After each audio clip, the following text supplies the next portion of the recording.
Ringrazio David Cameron per la sua visita in Italia per intervenire di fronte agli ambasciatori d'Italia e per parlare del G7, per parlare delle relazioni tra Italia e Regno Unito.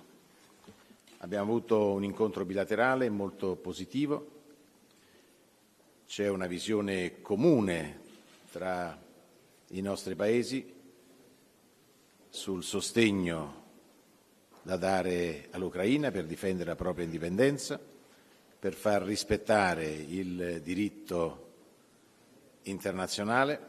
Come sapete, oggi il Consiglio dei Ministri in Italia ha adottato la decisione di prorogare anche il quadro, la normativa quadro che permette di inviare aiuti a quel Paese. E abbiamo una comune visione della situazione in Medio Oriente. Siamo preoccupati per ciò che accade, condanna fermissima degli attacchi di Hamas che hanno provocato questo nuovo incendio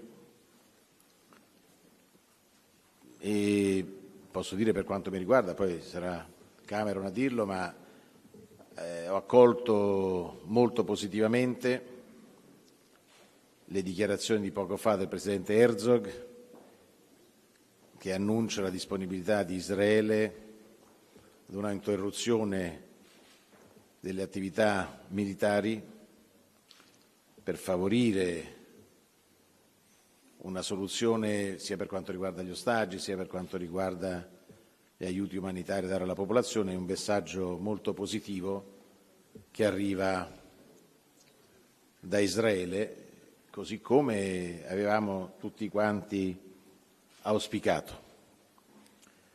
C'è una comune visione con il Regno Unito per quanto riguarda la situazione nel Mediterraneo, per quanto riguarda le politiche migratorie, un accordo che è stato poi suggellato dall'incontro tra il primo ministro Meloni e il premier britannico durante la sua recente visita a Roma. Abbiamo una comune preoccupazione per ciò che accade nel Mar Rosso. Abbiamo una forte relazione positiva a livello bilaterale, suggellata anche da una politica industriale comune. Pensiamo alla costruzione dell'aereo militare insieme al Giappone. L'abbiamo definito un cocktail perfetto tra le diverse tecnologie e quindi questo incontro non fa altro che suggellare l'amicizia tra Roma e Londra. Ho illustrato a David Cameron le idee dell'Italia per la guida del G7 e ho ribadito che le priorità saranno la situazione in Ucraina, la situazione in Medio Oriente e la grande questione dell'intelligenza artificiale, con tutto ciò che ne consegue. Quindi un colloquio molto molto positivo e lo ringrazio ancora per aver accettato il nostro invito a parlare ai nostri ambasciatori sulla situazione politica internazionale. Well, thank you very much, Antonio. It's very good to be with you today. Thank you for the invitation. I think the G7 agenda that we discussed looks absolutely excellent, and I'm sure that Italy will chair it with huge ability. Right now, what we need is strength and resilience in our relationships with all our European partners. And the Anglo-Italian partnership, I think, is one of particular strength and particular growth. If we just think what has happened in the last year or so, we have, as you said, the GCAP, the new fighter aircraft program between Britain, Italy and Japan, an excellent move. We've got the Memorandum of Understanding on immigration and all the work that our two Prime Ministers are doing, including the rally that they had together at the weekend. And I feel there's a lot more we can do on subjects like energy, on our partnership in NATO, on defence and on our economies. And as I say, this is a relationship of great growth. We discussed in our meeting some of the challenges on immigration, the importance of having strong policies on immigration, but also the work we need to do upstream in African countries to help with development, with your Mete plan, with our development plans, to help countries thrive, to reduce the flow of migrants in the first place.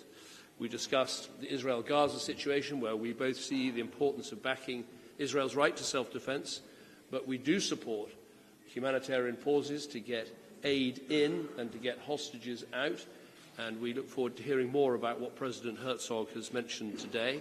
And of course, we do support a ceasefire if it's a sustainable ceasefire. What we want to see is Hamas being removed as a threat to Israel, so that we can have not only a sustainable ceasefire, but also a process that could lead to the two-state solution that we need in the long term, so that both Israel and Palestinians can live in peace and dignity.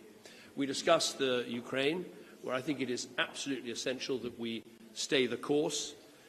I think that the steps that Italy has taken to help with diplomatic support, with economic support, and crucially with military support, they very much mirror what we're doing in the United Kingdom. And I think it's very important that President Putin knows that we will stay supporting Ukraine as long as it takes. This may be a play that has many acts. Act 1 was when Putin completely failed to take Kiev and Ukraine and was thrown back. Act 2 was the splendid efforts of the Ukrainians to take back almost half of the territory that Putin had taken. I accept that Act 3 has been something more of a stalemate on land, but actually huge success on the Black Sea, where the Russian fleet has been pushed right back across the Black Sea. And Act 4 is still to be written, and it's up to us to write it. If you add together the economies of Italy and France and Britain and Germany and America and all the countries that support Ukraine, we outrank Russia by 25 to 1. We just need to make that economic strength pay, and we can make sure that Putin loses, and it's essential that he does. We also discussed the action that we're taking on the Red Sea, where the United Kingdom will also be part of this maritime task force and will give support with naval vessels. As you said, Antonio, we have a common vision, we're good friends, and we have lots of work to do. And I'm glad to be back in this role, working again with Italian friends and partners and getting on with that work. Thank you. Grazie mille. La prima domanda, Francesco Bechis, Il Messaggero. Sì, buonasera. Domanda per il Ministro Tajani. Intanto, quali risultati concreti si aspetta dal nuovo accordo di cooperazione sui rimpatri in Tunisia fra Italia e Regno Unito, visto che sono rimpatri volontari assistiti? E poi se ritiene l'accordo con l'Albania, anche se ad oggi è congelato dalla consulta, un esperimento che l'Italia vuole replicare in altri paesi, in caso in quali paesi? Grazie.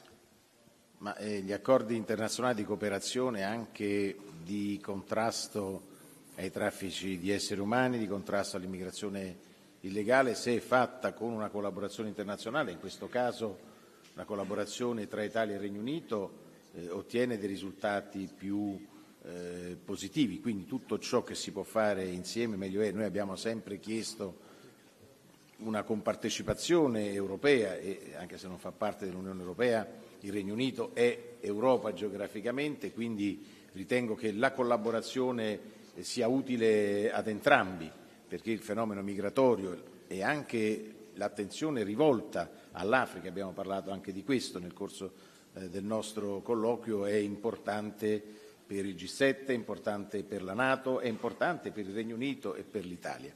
L'Albania noi abbiamo deciso con l'accordo con il Presidente Rama di avviare questa esperienza con un Paese che è candidato a far parte dell'Unione Europea. Per adesso non sono previste altre opzioni, io sarò il giorno 22, venerdì, in Albania, innanzitutto per portare gli auguri miei del governo ai nostri militari che sono lì, saluterò anche quelli che sono in Montenegro del contingente della Guardia di Finanza, incontrerò Rama e visiterò anche il porto dove attraccheranno le navi militari che raccoglieranno in acque internazionali i migranti che vengono da altre parti del mondo e che provengono da paesi sicuri verranno portati in Albania e poi verranno riaccompagnati nel loro paese d'origine.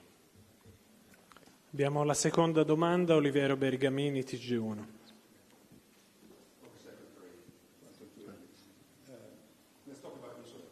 You've said that 2 million civilians have been killed in Israel. There have been many calls of restraint from the Israeli. What is the Israeli doing wrong? What should they do? They've been talking about war crimes. Do you think they have actually committed war crimes?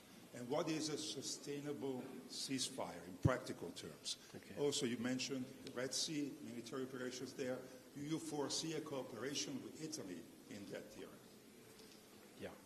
Well, taking the last part of your question first, what I think is necessary in the Red Sea is to make sure that shipping can keep moving, can keep delivering oil, can keep delivering goods. And so this maritime task force that is being set up is looking for partners to help to allow that to happen. And Britain is going to be one of those partners, and I think Italy is going to be one of those partners too. For ourselves, we'll be lending some of our ships to that task.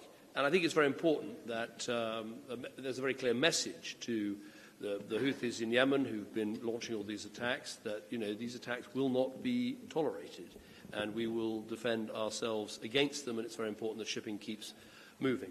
Going to Israel, what I mean by a sustainable ceasefire is, of course, look, everyone would love this fighting to stop now, but it's not sustainable if you stop permanently and Hamas are left in control of even one part of Gaza. People who say, I want a ceasefire and I want the two-state solution, those two things cannot go together. We can't expect the Israelis to have a two-state solution with Hamas in control of one part of what would be Palestine. So a sustainable solution means that Hamas are no longer a threat to Israel, that they've gone, that they're not capable of doing what they did on October the 7th. In terms of what we're asking Israel to do is to recognize that they have to minimize civilian casualties, they have to obey international humanitarian law at all times, and they have to proceed in their campaign against Hamas bearing those two things in mind. Now, I think what we've seen in the south of Gaza has been, according to the Israelis, there's been fewer civilian casualties than in the north, but I would urge them still to go further. We want to see a much more surgical and clinical and targeted approach when it comes to dealing with Hamas. Those are the things we're saying.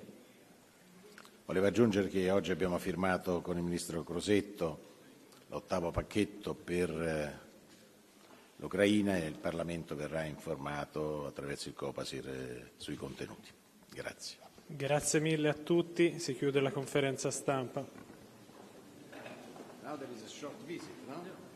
Antonio, we start from here.